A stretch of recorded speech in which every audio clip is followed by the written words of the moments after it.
உலகம் முழுவதும் மம்மி என்றாலே நமக்கு நினைவுக்கு வருவது எகிப்து தான். இறந்த உடல்களை பாதுகாக்க அவர்கள் மூளையை மூக்கு வழியாக வெளியே எடுத்து குடலை நீக்கி பலவிதமான ரசாயனங்களை பூசி துணிகளால் சுற்றினார்கள். இவ்வளவு செய்தும் அந்த உடல்கள் பார்ப்பதற்கே பயங்கரமாக காய்ந்து போன கருவாடு போலத்தான் இருக்கும். ஆனால் நம் தமிழ்நாட்டில் ஸ்ரீரங்கத்தில் எந்தவித ரசாயனமும் இல்லாமல் உடலில் உள்ள உறுப்புகளை நீக்காமல் 900 வருடங்களாக ஒரு மனிதரின் உடல் அப்படியே பாதுகாக்கப்படுகிறது என்றால் உங்களால் நம்ப முடிகிறதா? அதுவும் ஒரு தியான நிலையில். ஆம், அவர்தான் வைணவ ஆச்சாரியர் ஸ்ரீ ராமானுஜர். 1137ஆம் ஆண்டு தனது உடலை நீத்த அவர் இன்றும் ஸ்ரீரங்கம் கோவிலில் தானான திருமேனியாக அமர்ந்திருக்கிறார். எகிப்து மம்மிகளையே தோற்கடிக்கும் இந்த தமிழரின் அறிவியல் மற்றும் ஆன்மீக அதிசயத்தை பற்றித்தான் இன்று விரிவாக பார்க்க போகிறோம். இந்த அதிசயத்தை புரிந்து கொள்ள நாம் முதலில் ராமானுஜர் யார் என்பதை தெரிந்து கொள்ள வேண்டும். கிபி 1017 ஸ்ரீபெரும்புத்தூரில் பிறந்தவர். 120 ஆண்டுகள் பூரண ஆயுளுடன் வாழ்ந்த மகான். அந்த காலத்தில் கடவுள் பக்தி என்பது ஒரு குறிப்பிட்ட சாதிக்கு மட்டுமே சொந்தம் என்று இருந்ததை உடை தெரிந்தவர் இவர்தான். திருக்கோஷ்டியூர் கோபுரத்தின் மீது ஏறி ஓம் நமோ நாராயணாய் என்ற 8 எழுத்து மந்திரத்தை ஜாதி மத பேதமின்றி அனைவருக்கும் உறக்கச் சொன்ன சமூக சீர்திருத்தவாதி. இறைவன் முன் அனைவரும் சமம் என்று சொன்னதோடு மட்டுமல்லாமல் தாழ்த்தப்பட்ட மக்களை திருக்குலத்தார் என்று அழைத்து கோவிலுக்குள் அழைத்துச் சென்ற புரட்சியாளர். தனது 120வது வயதில் ராமானுஜர் தனது அவதார பணியை முடித்துக் கொண்டு வைகுண்டம் செல்ல முடிவு செய்தார். இதை அறிந்த அவரது சீடர்கள் கதறி அழுதனர். குருவே, எங்களை விட்டு செல்லாதீர்கள் என்று வேண்டினர். அப்போது ராமானுஜர் அவர்களுக்கு ஒரு வாக்குறுதி அளித்தார். நான் 3 இடங்களில் விக்கிரகமாக இருப்பேன் என்றார்.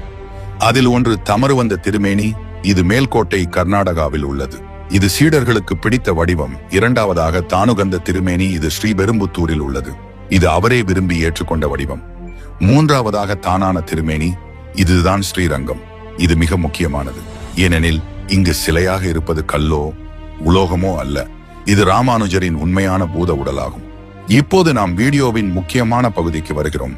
கிபி 1137 ராமானுஜர் முக்தி அடைந்த பிறகு அவரது பூத உடலை ஸ்ரீரங்கம் கோவிலின் வசந்த மண்டபத்திற்கு அருகே ஒரு இடத்தில் அமர்ந்த நிலையில் வைத்தார்கள்.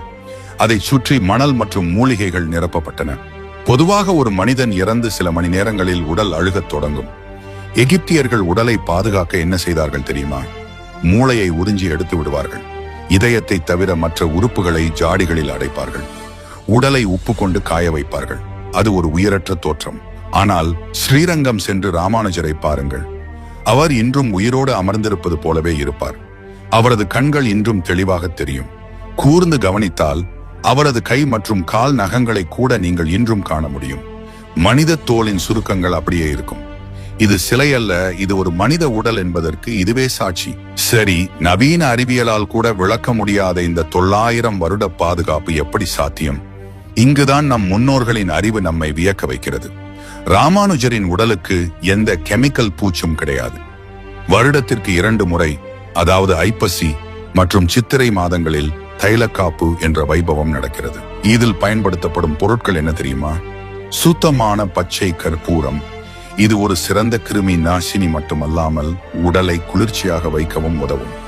அடுத்ததாக குங்குமப்பூ. இது நிறத்தையும் பாதுகாப்பையும் தரும். இவற்றை அரைத்து ஒரு மெல்லிய பசை போல செய்து அவரது உடல் முழுவதும் பூசுகிறார்கள். இந்த தைலக்காப்பு முடிந்ததும் அவரது உடல் ஆரஞ்சு நிறத்தில் ஜொலிக்கும். நாளடைவில் அது கருமை நிறத்தை அடையும். இதற்கிடையில் வேறெந்த செயற்கை ரசாயனமும் பயன்படுத்துவது கிடையாது. இந்த எளிய இயற்கை முறை எப்படி 900 ஆண்டுகளாக சதை, தோல் மற்றும் எலும்புகளை பாதுகாக்கிறது என்பது நவீன அறிவியலுக்கே சவால். நண்பர்களே, எகிப்திய மம்மிகள் இறந்த காலத்தின் எச்சங்கள். ஆனால் ஸ்ரீ ராமானுஜர் இன்றும் வாழ்ந்து கொண்டிருக்கும் ஒரு அற்புதம். அவர் அன்று ஏற்றிய சமூக சீர்திருத்த தீபமும் அணையவில்லை. அவரது உடலும் அழியவில்லை.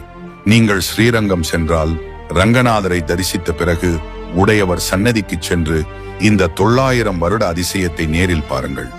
அறிவியலும் ஆன்மீகமும் கைகோர்க்கும் அந்த இடத்தில்தான் உண்மையான மெய்சிலிர்ப்பு இருக்கிறது. இந்த